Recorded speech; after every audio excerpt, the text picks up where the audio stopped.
Olá a todos. Então, no vídeo da aula de hoje, a gente vai ver duas coisas principais. Primeiro, a gente vai fazer o controle do personagem no ar, que é o que acontece na maior parte dos jogos de plataforma. Você consegue controlar o personagem um pouco quando ele está no ar. Isso melhora a jogabilidade, ou deixa a jogabilidade mais fácil. Deixando mais fácil, eu também consigo colocar desafios mais difíceis para o jogador superar. E além disso, a gente vai ver como criar elementos que vão dar dano no jogador, pode fazer ele perder vida, etc. Bom, para começar, para controlar ele no ar, eu vou ter que declarar uma variável nova aqui no script do player, tá? Então, aqui no player, no script do player, para controlar ele no ar, eu vou criar uma variável nova aqui, export var vel x pulo. Vou colocar um valor aqui de, sei lá, 400, por exemplo. Então a velocidade x do pulo, ou seja, deslocamento lateral. Quando que eu vou controlar isso? A princípio seria nos estados pulando e caindo. São dois estados quando ele está no ar. Só que ao invés de colocar esse código quando ele processa pulando e quando ele processa caindo, eu posso criar uma função para as duas situações, ou seja, quando ele está no ar, qualquer estado em que eu considere que ele está no ar. Então eu vou criar uma função chamada process no ar. Corresponde a mais de um estado, né? Mas é os estados em que ele está no ar. E aqui, além de controlar o controle lateral ali do pulo, eu vou controlar também a gravidade, tá? E para controlar a gravidade, eu vou precisar saber o delta, que é aquela variável que diz quanto o intervalo de tempo que passou desde o último frame. É necessário isso para calcular a gravidade. Bom, o que a gente vai fazer dentro dessa função aqui? A gente vai fazer uma verificação. If input is action pressed, ou seja, se estiver pressionando o botão esquerda, o que eu vou fazer? Velocity.x igual a menos vel x pulo. Vel x pulo. Bom, eu vou usar uma estrutura aqui que é a if, elif, else. O que significa isso? Aqui, em vez de um if, eu vou colocar um elif. O elif é uma contração de else if. Else é senão, né? Se isso aqui for verdadeiro, senão. Esse aqui é um senão se. Né? Se isso aqui for verdadeiro, faz isso. Senão, ele verifica se uma outra coisa é verdadeira. Eu já vou explicar o porquê disso. Input.isActionPressed direita. Se direita aqui tiver pressionado, velocity.x igual a vel x pulo. Bom, ele vai para a esquerda ou para a direita, né? Menos velocidade x do pulo ou mais velocidade x do pulo. Se nenhum dos dois estiverem pressionados, ele vai cair na cláusula else, que é o senão. Então, como que funciona? Se isso aqui for verdadeiro, ele faz isso e ignora o resto. Se isso aqui não for verdadeiro, ele verifica isso aqui. Se isso aqui for verdadeiro, ele faz isso e ignora o resto. Se nenhuma dessas comparações aqui, verificações, forem verdadeiras, ele vai fazer o que está no else, que é o que ele vai fazer se essas coisas aqui não forem verdadeiras. E eu posso ter mais de um elif, eu posso ter vários elif e no final um else. E aqui, então, se nem direita nem esquerda estiverem pressionados, velocidade.x igual a 0. Pronto. Então, com isso aqui eu estou controlando ele no ar e eu vou aproveitar esse código para calcular também a gravidade. Onde está sendo calculada a gravidade? A gente não fez este código. Na verdade, esse cálculo aqui está naquele código padrão que o Godot colocou lá no início. Lembra que tinha várias coisas nessa função. Hoje não vai precisar desse isOnFloor aqui, porque a gente já está controlando os estados. Então, eu copiei, né, dei um Ctrl X ali, recortei, e vejo o que ficou no Physics Process agora. Só o que a gente manda processar dos estados e o Move and Slide. E essa parte aqui da gravidade, eu consigo colocar na minha função process no ar. Então, posso colocar aqui no começo. Então, velocidade vai ser igual, mais igual. Aí ele pega a gravidade e multiplica pelo delta. Aqui, esse código vai ter um pequeno bug se eu mudar a gravidade e ela não for perpendicular, tá? Mas, como a gravidade a gente está trabalhando com ela perpendicular, né, de cima para baixo, não está alterando a gravidade, não vai ter problema nenhum esse código. E aí, se eu executar... Opa...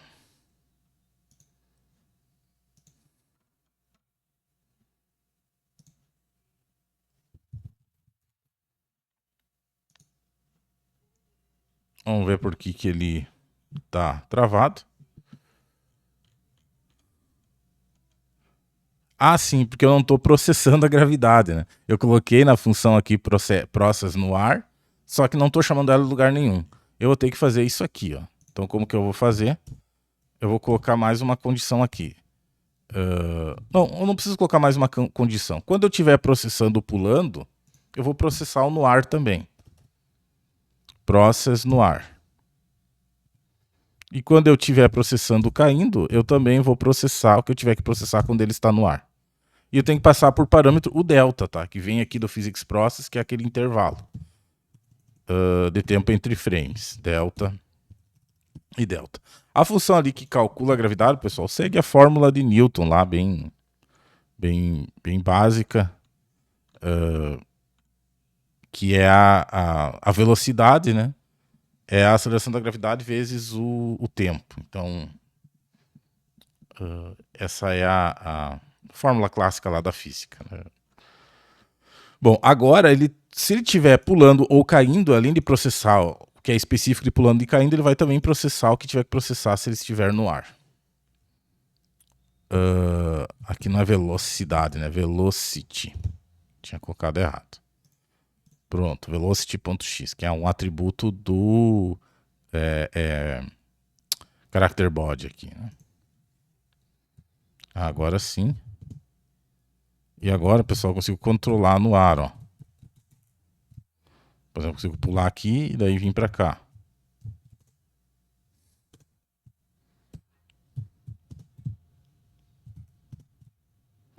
Aqui ele está com bastante controle no ar. Tem jogos que funcionam assim, tem jogos que tem menos controle. Se eu quisesse ter menos controle, eu teria que registrar qual que é o impulso inicial e aí só aumentar ou diminuir uma certa porcentagem, digamos assim, desse impulso inicial. O código ficaria um pouquinho diferente, não é difícil de fazer. Mas para esse jogo a gente pode fazer que ele tenha bastante controle no ar, não tem problema. A maioria dos jogos de plataforma hoje em dia, eles dão bastante controle pro personagem.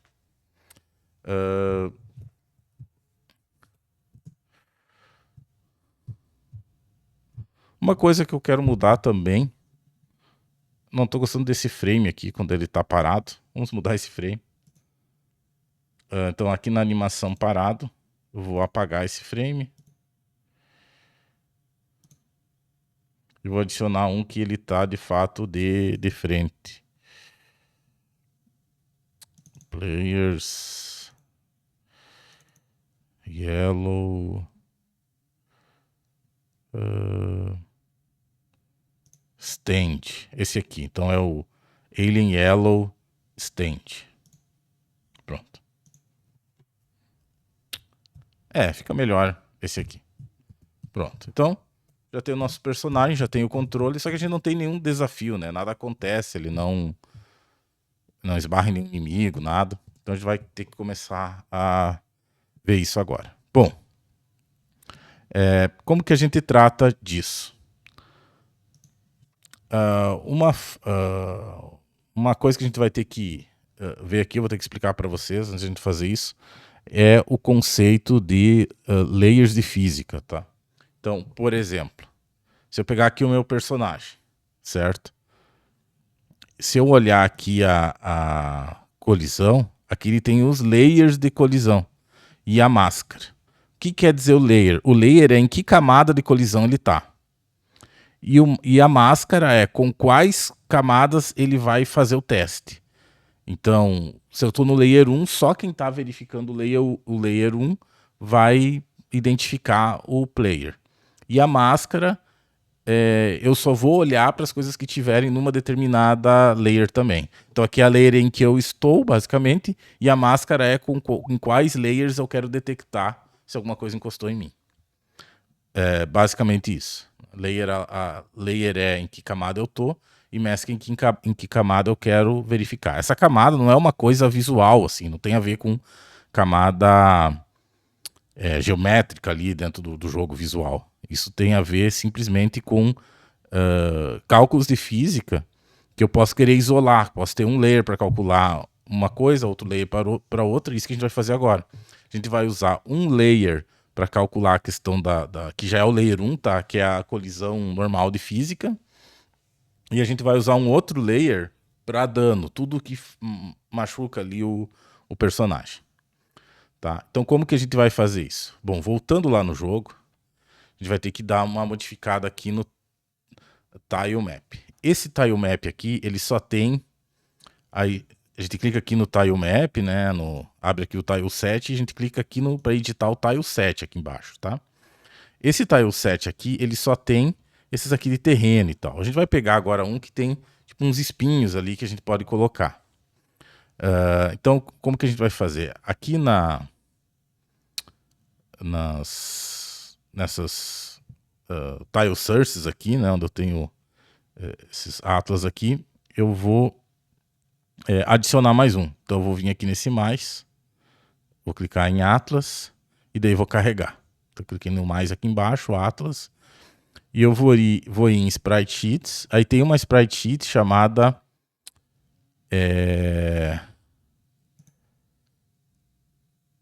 acho que é o tiles aqui. Bom, quando a gente abrir ali eu confiro, mas acho que é Sprite Sheet Tiles. Vamos ver se é. Aqui ele pediu, né, que se quer que já automaticamente crie os tiles, a gente vai dizer que sim. Isso, esse aqui, ó. Então, agora eu tenho esses dois aqui, esses dois atlas que eu posso usar. E nesse outro atlas aqui, vocês vão olhar aqui embaixo, tem um espinho aqui, né? Tem também água. E aqui tem outros itens, né, que eu posso usar no jogo. Só que a gente está interessado nesse aqui. Tá? Esse cara aqui, eu vou querer que ele tenha um outro physics layer, que ele trabalhe com outra camada, para não confundir com a camada do terreno. Não significa que tem que estar em atlas separados, tá? Isso é só porque esse desenho estava aqui. Se esse desenho do espinho tivesse aqui, eu trabalharia só com esse atlas e também poderia ter as duas camadas separadas mesmo num atlas só. Então não confundam eu ter dois atlas aqui com eu ter duas camadas diferentes de física. Posso ter duas camadas diferentes de física em um atlas só, não muda nada. Mas o que eu vou fazer então para mim ter mais uma camada? Então, aqui no Tile 7, ó, então eu estou editando o meu Tile 7. Aqui Physics Layers, a gente só tem um, né? O primeiro Physics Layer. O que a gente vai fazer aqui? Adicionar mais um, ó, adicionar elemento. Agora eu tenho dois Physics Layers, onde eu configuro Collision Layer e o Collision Mask.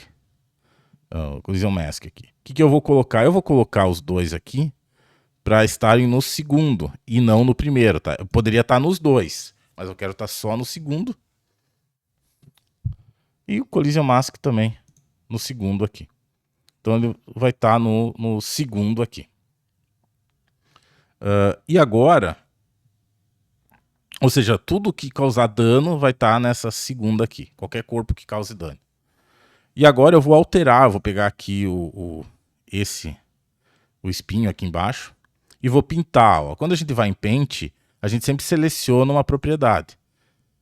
Aqui eu quero pintar o Physics Layer 1. O Physics Layer 0 é aquele padrão que a gente já tinha, que é o do terreno. E o Physics Layer 1 é o do dano. Então, cliquei aqui no Physics Layer 1.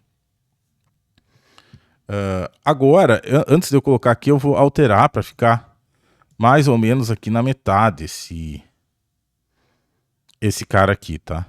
Pra não pegar aqui todo, né? E aí depois de eu ajustar aqui, eu venho aqui e clico para pintar. Prestem atenção que eu não clico aqui e altero, tá? Eu primeiro altero e depois clico para pintar. Por exemplo, se eu quiser um pouquinho mais baixo, posso fazer assim. Colocar mais embaixo e aí eu clico de novo para pintar. Por que eu coloquei mais embaixo? Para registrar o dano depois que ele passou um pouco dos espinhos aqui. Pronto, agora que eu fiz essa alteração, eu posso vir aqui no meu Tile Map. Então, estou aqui no Tile Map. Então eu tenho aqui as Collision Layers, né, 1 e 2. E aí conforme o tile que eu seleciono para pintar, ele vai selecionar o layer daquele tile especificamente. Então, se eu selecionar aqui esse aqui, vamos colocar, sei lá, aqui, por exemplo. Tá? E aqui embaixo eu vou colocar... Não é esse aqui, seja mais para cá. Aqui. Isso. Tá, tudo bem. Então, tá assim o nosso cenário agora e tem essa armadilha ali. Até o momento eu não fiz nada para conseguir detectar isso. Como que eu vou detectar? Aqui, pessoal, a gente tem que lembrar um pouquinho dos corpos de física que tem do Godot, tá? Existem os corpos físicos, Physic Body, que é o Rigid Body, né, aquele corpo físico, Static Body, que é aquele corpo estático, e a gente também os que se movem, né, como o Character Body e o... e também o Rigid Body se move, né, e o Static Body não se move, e a gente tem também o Character Body, que eu controlo o movimento. Esses são os corpos, os 3 corpos que tem principais. E além disso eu tenho áreas. Se eu detectar a colisão entre 2 corpos, eles não vão se sobrepor. Então, para mim detectar que alguma coisa se sobrepôs à outra, para mim identificar que ele foi, sei lá, atravessado pelos espinhos ali, eu não posso fazer a colisão do corpo do personagem com o corpo aqui, que vai ser um static body, na verdade, equivalente a um static body, essa física aqui do tile do espinho. Então eu não vou poder, não vai fazer sentido eu fazer essa comparação.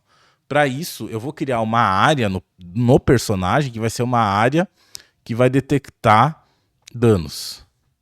Que vai detectar se ele se machucou ou não. Uma hurt box, a gente chama em inglês. Então, como é que eu vou fazer isso? Aqui no player, eu vou selecionar aqui o player e adicionar uma área. Área 2D. E vou renomear ela para área dano. Então, a área dano é uma área que vai verificar se ele sofreu algum dano. E, como filho dela, eu tenho que colocar um Collision Shape, né? Collision Shape 2D, que não precisa ser uma cápsula, poderia ser um quadrado, sei lá, quadrado, por exemplo. Aqui eu posso mudar o Debug Colors, não tem efeito no jogo, mas só para ficar mais fácil da gente identificar. Poderia ser uma caixa assim. Vamos fazer aqui uma cápsula para seguir o mesmo padrão. Não precisaria ser do tamanho dessa aqui, né? Posso até, sei lá, fazer um pouco menor, por exemplo.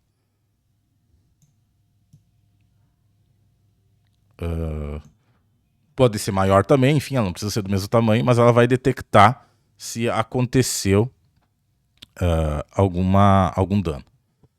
Hurtbox, às vezes é legal fazer um pouquinho menor dependendo do tipo de jogo, né? Para o jogador ter aquela sensação que ele escapou raspando, né? Na verdade, pegou um pouquinho, mas não o suficiente para pegar na Hurtbox. Se eu faço a Hurtbox maior que o personagem, isso sim o jogador, ele não gosta porque ele acha que foi injusto ali o jogo, porque não teria pegado no personagem. Bom, mas como que eu vou detectar então só os danos? Para detectar só os danos, eu vou selecionar aqui a minha área dano e vou vir aqui no Collision dela e vou colocar ela no Layer 2 com a máscara 2. Então agora ela está no Layer 2 e detecta quem está os corpos que estão na camada 2 também. Então, uma camada não interfere na outra. Então, toda a parte de terreno é processada na camada 1. Toda a parte de quando acontecer dano vai acontecer na camada 2. O que tá na camada 2 e tem física, não vai ter a parte do terreno. Ele não vai detectar aqui o character body. Mas a área ela vai ser detectada em quem estiver na camada 2. Bom, agora que a gente fez isso, a gente tem que ter uma ação quando alguma coisa da camada 2 encostar aqui nessa área. Então eu seleciono aqui a área dano, venho aqui em Node sinais, né, signals, e eu procuro aqui por body entered, tá? Porque esse seria um static body, né, o cenário ali. Então o body entered, eu vou selecionar aqui o script do player. Então, essa função aqui, o na área dano body enter, vai ser acionado quando isso acontecer. Quando coisa de dano encostar no personagem. Por enquanto eu não vou fazer nada, tá? E vamos testar o jogo. Por enquanto sem fazer nada. Aqui, pessoal, quando eu maximizo, ele não preenche toda a tela, tá? Então, mais uma dica rápida aí para preencher toda a tela. Project Settings, Window, Stretch. E eu vou colocar aqui que está desabilitado, né? Eu vou colocar Canvas Items. Aí ele vai fazer o stretch. Em outro vídeo no futuro eu posso explicar em mais detalhes as configurações, né, de vídeo e tal. Mas aqui só para... Opa. Project Settings. Window. Stretch.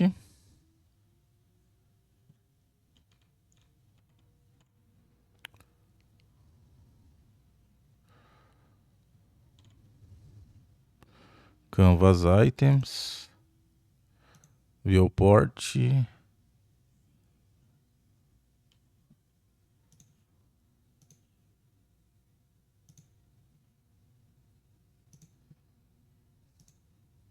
Bom, deveria ter funcionado. Não sei se é algum bug, alguma coisa que aconteceu aqui ou alguma coisa que eu estou fazendo errado e não lembrei. Mas enfim, depois a gente pode ver isso. Não tem problema.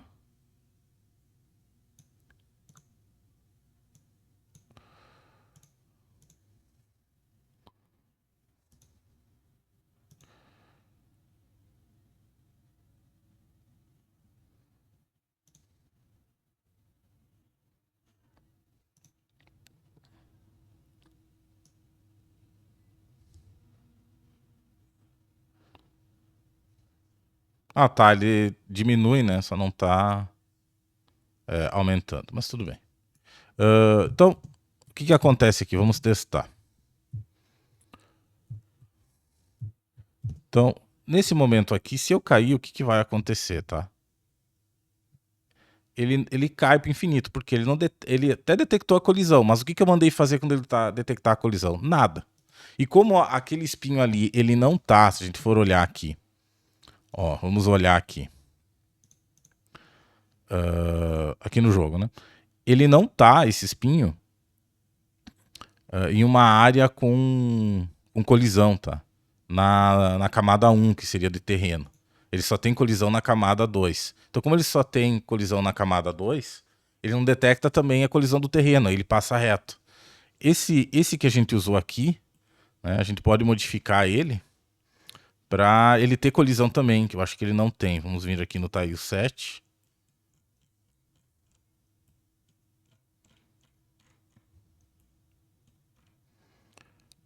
Vamos pintar aqui, né, no Paint, só que eu vou pegar o Physics Layer 0. Tá? Ah, ele não está pintado, então eu vou pegar todo ele e pintar também. Agora, se eu executar,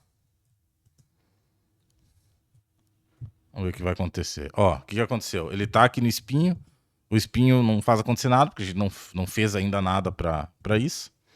Só que ele para daí nesse aqui, que ele tem a colisão, só que ele tem a colisão do Layer 0, que é aqui no collision O Physics Layer 0 que está com Collision Layer 1, que é a parte do terreno.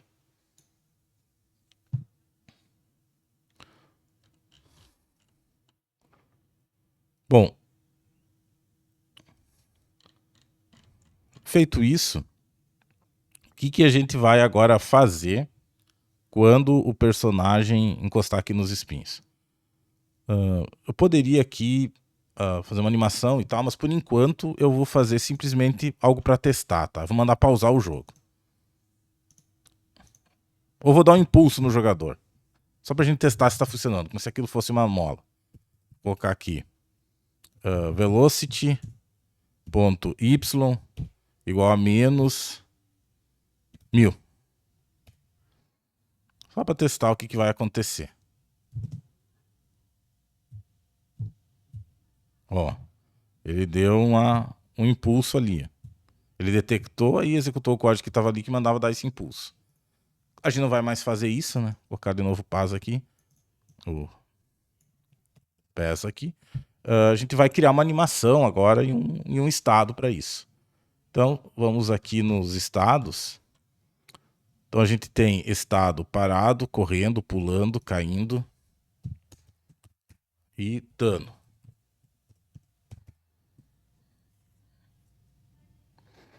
Bom, agora que a gente detectou aqui, a gente tem esse estado aqui dano, eu vou chamar esse estado de morrendo, tá? Porque quando receber um dano, ele vai...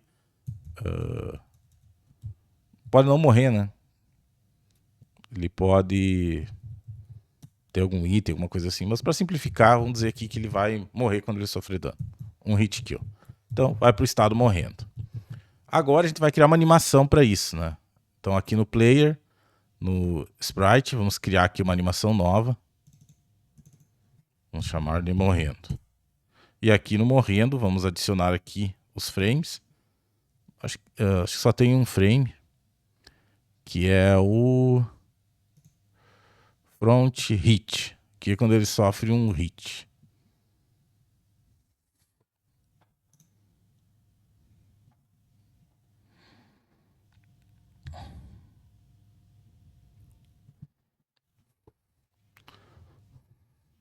E agora, quando ele sofrer esse hit, eu vou mandar tocar essa animação. Para isso, eu vou precisar fazer algumas funções, né? A gente vai precisar um vai para morrendo. Func vai para morrendo. Então, estado vai ser igual a estado.morrendo. E vai ter um process morrendo. Process morrendo. No process morrendo, eu vou pegar o sprite e vou mandar tocar a animação morrendo. Tá? E só isso que ele vai fazer, a princípio, no morrendo, no primeiro momento. Mas quando que a gente vai pro morrendo? Aqui, né? A transição acontece quando ele entrar em um dano. Uma área de dano. Então, a gente vai chamar o vai para morrendo. Então, a gente vai fazer a transição que vai para morrendo a qualquer momento que ele entrar numa área que dê dano. Bom, e quando é que ele sai do morrendo? Poderia ser quando apertasse um botão, alguma coisa assim. Poderia ter uma tela ali de game over, alguma coisa assim. Mas por enquanto a gente vai pausar por um tempo e reiniciar. Então, o que vai fazer sair do estado morrendo é um timer. Para criar um timer, tem diversas formas de fazer. Tem um objeto lá também de timer.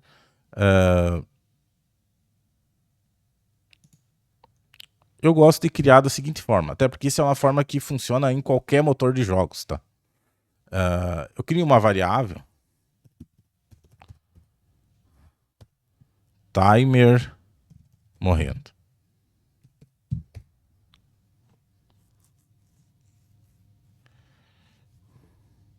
E aí, quando ele vai pro morrendo, ó, vai para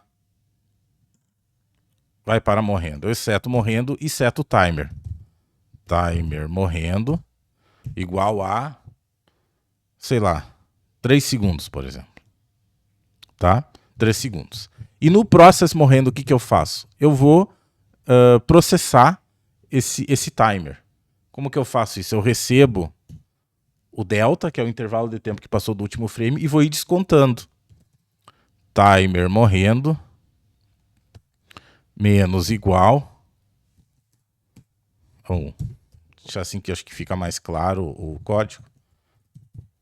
Timer morrendo igual a timer morrendo menos delta. Então eu estou pegando o valor que tinha em timer morrendo, estou descontando o delta. Ou seja, a cada frame que ele está no estado morrendo, eu vou descontando esse timer. E se esse timer zerar, o que, que eu faço então? Aí eu saio desse estado, né? If timer morrendo menor ou igual a 0, quer dizer que acabou o meu tempo, acabou o meu timer. Acabou o meu timer, o que, que eu vou fazer? Eu posso recarregar o level, né? Se não me engano é get tree ponto reload current scene. Tá? O que, que esse comando aqui faz? Ele recarrega a cena, ele reinicia o jogo. Claro que a gente vai fazer num jogo não vai ser necessariamente isso, né? Vou, por exemplo, reposicionar ele num checkpoint, vou descontar uma vida, tá? Mas por enquanto, para simplicidade, questão de teste, quando ele morrer, ele vai, depois de 5 segundos, reiniciar o jogo. Então esse get tree reload current scene, ele vai recarregar a cena atual. O get tree, pessoal, ele pega toda a árvore do jogo, então ele recarrega todo o jogo. Então, vou executar aqui. Eu não estou processando ainda, né? Isso, quando eu processo os estados aqui embaixo. Então, eu tenho que ter aqui também, ó. If estado igual estado ponto morrendo, process morrendo, e eu tenho que passar o delta como parâmetro para essa função também, né? Se eu preciso. E aí, se eu executar aqui, vamos ver o que vai acontecer.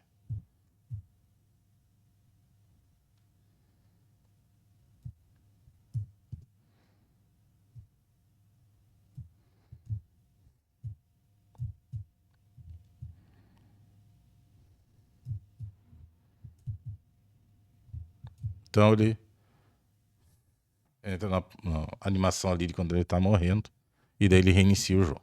Claro que poderia ter um efeito especial, poderia mais coisa acontecer, mas só para a gente testar aqui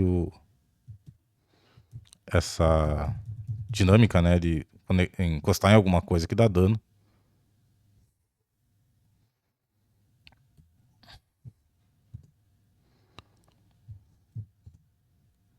E reiniciar o jogo. Bom, para o vídeo não ficar muito longo, eu vou parar por aqui e depois a gente vai acrescentando mais coisas para ir sofisticando mais o projeto. Tá? Mas aqui a gente já tem alguns elementos básicos, né, que é a parte da plataforma, controlar o pulo no ar e detectar dano. Então, muito obrigado pela atenção.